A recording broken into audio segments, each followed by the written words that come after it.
अकोला महानगरपालिकेतील स्वीकृत सदस्य निवडीच्या पार्श्वभूमीवर शहरातील राजकारण पुन्हा एकदा तापलं असून सत्ता समीकरणांमध्ये अनपेक्षित घडामोडींची चिन्ह दिसू लागली आहेत। 80 सदस्यीय सभागृहात नव्या नियमानुसार 10 नगरसेवकांमागे 1 अशा प्रमाणात 8 स्वीकृत सदस्यांची निवड होणार आहे। मात्र या 8 जागांभोवतीचं अंकगणित आणि अपूर्णांकांचं राजकारण शहरातील प्रमुख आघाड्यांसाठी डोकेदुखी ठरतंय।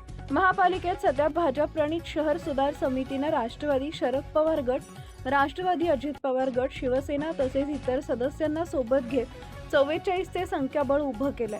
दुसरीकडे वंचित बहुजन आघाडी स्वतंत्र भूमिका घेत असल्यानं एका जागेचा निर्णय ईश्वर चिठ्ठीवर जाण्याची शक्यता व्यक्त होतीये।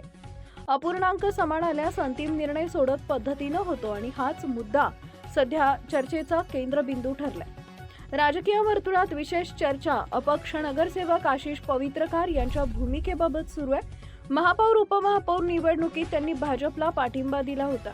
आता स्वीकृत सदस्य निवडीत ते शहर सुधार समितीत अधिकृतपणे प्रवेश करतात की तटस्थ राहतात यावर संपूर्ण समीकरण अवलंबून आहे। ते सहभागी झाल्यास समितीचे संख्याबळ 45 वर जाईल आणि अपूर्णांक 4.5 विरुद्ध 0.5 असं गणित तयार होऊन एका जागेचा निर्णय सोडतीवर जाण्याची शक्यता वाढेल। राजकीय विश्लेषकांच्या मते या प्रक्रियेत काँग्रेसला 2, उद्धव ठाकरे गटाला 1 तर भाजप प्रणित आघाडीला 4 ते 5 जागा मिळू शकतात। मात्र अंतिम आकडेवारीत बदल झाल्यास संपूर्ण राजकीय पटच बदलू शकतो। विशेष म्हणजे निवडणुकीपूर्वी उमेदवारी न मिळालेल्या इच्छुकांची मोठी रांग भाजप समोर असल्यानं पक्षांतर्गत समतोल राखण्याचं मोठं आव्हान उभं राहिलंय।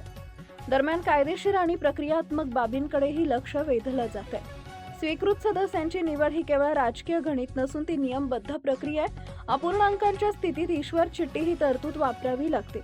मात्र यावरही काही पक्षांकडून आक्षेप नोंदवण्याची शक्यता नाकारता येत नाहीये। एकूणच स्वीकृत सदस्य समितीच्या निमित्तानं अकोल्यातील राजकारण नव्या टप्प्यावर पोहोचलं असून पुढील काही दिवसात घडणाऱ्या हालचाली शहराच्या संतुलनाला नवं वळण देऊ शकतात। महापालिकेतील या अंकगणिताच्या खेळामुळे राजकीय वर्तुळातच नव्हे तर प्रशासनिक पातळीवरही उत्सुकता शिगेला पोहोचली आहे। नवनवीन बातम्या पाहण्यासाठी आजच विदर्भ दूत न्यूज चॅनलला सबस्क्राईब करा आणि बेल आयकॉनला सुद्धा क्लिक करा।